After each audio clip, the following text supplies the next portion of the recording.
ناظرین السلام علیکم ورحمۃ اللہ وبرکاتہ۔ میں ہوں آپ کا میزبان انصار عزیز ندوی اور آپ میرے ساتھ فکر و خبر کا خصوصی پروگرام صدائے حرا دیکھ رہے ہیں۔ ناظرین الحمدللہ یہ صدائے حرا کی 22ویں قسط ہے۔ گزشتہ ہفتے آپ حضرات نے سنا تھا کہ کس طرح عرب آپس میں جھگڑتے رہے، پھر حلف الفضول میں آپ کی شرکت، اس کے بعد میں نے تعمیر کعبہ کی کچھ تفصیلات آپ لوگوں کے سامنے رکھی تھی۔ چلیے اسی کو اب آگے بڑھاتے ہیں۔ ابن ہشام نے اپنی کتاب میں تعمیر کعبہ کی وجوہات یعنی کیوں کر تعمیر کرنے کی ضرورت پڑی، اس پر تفصیلاً کچھ الگ انداز میں روشنی ڈالی ہے۔ کہتے ہیں چونکہ کعبے پر چھت نہیں تھا تو دیوار پھلانگ کر کسی نے کعبے کے اندر موجود ایک خزانہ جس میں ہوا کرتا تھا اس کو چرا لیا تھا، اور چھان بین کے بعد جو خزانہ جس شخص کے پاس ملا اس کا نام اویک بتایا گیا ہے۔ یہ بنی ملیح بن عمرو خزاعی کا آزاد کردہ غلام تھا۔ چوری پکڑے جانے پر اہل قریش کی جانب سے اس کا ہاتھ کاٹے جانے کا ذکر بھی ابن ہشام نے کیا ہے، جبکہ اس کا بھی امکان ظاہر کیا گیا ہے کہ چوری اویک نے نہیں کی تھی بلکہ کسی نے چرا کر اس کو اویک کے پاس رکھ چھوڑا تھا، واللہ اعلم۔ ایک اور قصہ ابن ہشام نے لکھا ہے کہ جب تعمیر کعبہ کی تمام چیزیں اکٹھا ہو گئی تو اس کو کعبے کے قریب جمع کر کے رکھ دیا گیا تھا، اور جو بھی چیزیں عوام کی جانب سے تعمیر کعبہ کے لیے نذرانہ آیا کرتی تھی وہی اکٹھا کر کے رکھ دیا جاتا تھا۔ مگر ادھر کچھ دنوں سے کیا دیکھتے ہیں کہ ایک سانپ ہمیشہ دھوپ سینکنے کے لیے صبح سویرے ایک بل سے نکل کر دیواروں پر آ بیٹھتا۔ چونکہ اب تعمیر کا سامان آ چکا تھا، دیواریں شہید کر کے دوبارہ تعمیر کرنا تھا، تو اب جب بھی کوئی اس کی دیواروں کے قریب جاتا وہ سانپ منہ کھولتا، سر اٹھاتا اور پھکارے مارنا شروع کر دیتا۔ لوگ خوف زدہ ہو کر دور نکل جاتے، اس بات کو لے کر پریشان تھے۔ تو ایک دن وہ عادت کے مطابق دیواروں پر بیٹھا تھا کہ اللہ نے ایک پرندے کو بھیج کر اس کا انتظام کر دیا، اور وہ پرندہ اس کو اڑا کر فضا میں نکل گیا، اور اہل قریش نے چین کی سانس لی۔ بہرکیف ناظرین، چونکہ کعبے کی عظمت اہل قریش کے دل میں سب سے زیادہ تھی تو وہ لوگ اس کی دیواروں کو شہید کرنے کے لیے بھی آگے پیچھے کر رہے تھے۔ چونکہ زمانے جاہلیت کا زمانہ تھا اور نیک شگونی بدشگونی کا دورہ تھا، تو سانپ کو پرندے کی جانب سے اٹھا لیے جانے کو اللہ کی رضامندی سمجھ رہے تھے، اور پھر کعبے کی تعمیر کے لیے آگے بڑھے۔ ناظرین، اس بیچ ابن ہشام نے ایک اور قصہ لکھا ہے کہ عائذ بن عبد بن عمر ابن مخزوم نامی شخص تعمیر کے فیصلے کے بعد اٹھا اور کعبے سے ایک پتھر نکالا، وہ اس کے ہاتھ میں سے اچھل کر یعنی پتھر پھر اپنی جگہ واپس جا بیٹھا۔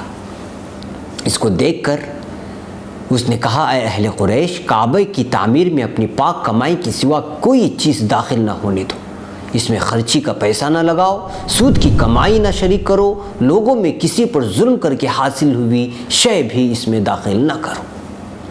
جبکہ یہ جو جملے میں نے ابھی بیان کی اس کی نسبت کچھ لوگ ولید بن مغیرہ سے بھی منسوب کرتے ہیں، جو اس زمانے میں سب سے عمر رسیدہ اور قبیلے کے سردار مانے جاتے تھے۔ ناظرین، ان قصوں کی حقیقت کیا ہے یہ اللہ ہی بہتر جانتا ہے، مگر ابن ہشام نے تذکرہ کیا ہے اپنی کتاب میں، تو میں نے بھی سوچا کہ تعمیر کعبہ کے اس تذکرے کے درمیان ان واقعات کا بھی تذکرہ آپ لوگوں کے سامنے رکھوں، بقیہ اللہ ہی بہتر جانتا ہے۔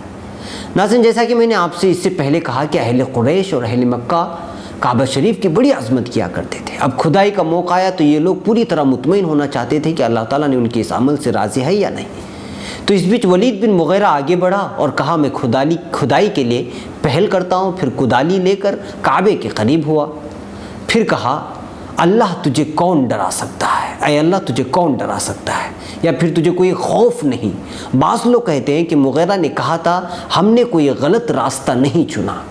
عربی الفاظ کے ترجمہ میں آپ کے سامنے رکھ رہا ہوں۔ ہم بھلائی چاہتے ہیں۔ پھر یہ کہتے ہوئے اس نے اطمینان کے ساتھ رکن کی جانب سے کچھ حصہ ڈھا تو دیا، اس کے باوجود لوگوں میں خوف تھا، اس لیے لوگ کہنے لگے رات بھر انتظار کریں گے، اگر مغیرہ کو کچھ نہیں ہوا تو پھر ہم اس کام کو آگے بڑھائیں گے، نہیں تو ویسا ہی چھوڑ دیں گے جیسا پہلے کعبہ تھا۔ اگر کوئی آفت مغیرہ پر نہیں آئی تو سمجھنا کہ اللہ اس کام سے راضی ہے۔ پھر دوسرا دن آیا، کوئی آفت نہیں آئی تھی، مغیرہ نے کھدائی لے کر کام شروع کیا تو دوسرے لوگ بھی ساتھ ہو لیے۔ کھدائی کرتے کرتے اساس ابراہیم کا حصہ آیا، اس کو مقامی ابراہیم بھی کہا جاتا ہے۔ اساس ابراہیم کا آس پاس کا حصہ کھود رہے تھے۔ اس بیچ ایک روایت کا تذکرہ کرتے ہوئے ابن ہشام نے ابن اسحاق کے حوالے سے ایک حدیث نقل کی ہے کہ قریش کا ایک شخص جو اساس ابراہیم کے پاس کھدائی کر رہا تھا، وہاں 2 پتھر تھے، اس کو ڈھانے کے لیے ایک سل داخل کیا تاکہ دونوں میں سے ایک کو اکھاڑے، تو جیسے ہی سل کو حرکت دینا شروع کیا تو پورے مکے میں ایک زوردار کڑاکے کی آواز سنائی تھی، اور پھر لوگ یہ دیکھ کر اساس ابراہیم سے دور ہو گئے اور اس کو ویسے ہی جیسے پہلے تھا چھوڑ دیا۔ ناظرین، اس سلسلے میں ابن ہشام میں بہت ساری تفصیلات درج ہیں۔ اس ہفتے میں یہیں رکتا ہوں، اگلے ہفتے میں اسی واقعات کو آگے بڑھاتے ہوئے حجر اسود کو لے کر جو جھگڑے کی نوبت آئی اس کی تفصیل اور دیگر واقعات گوش گزار آپ کی کراتا ہوں۔ آپ فکر و خبر کے ساتھ جڑے رہیں۔ والسلام علیکم ورحمۃ اللہ وبرکاتہ۔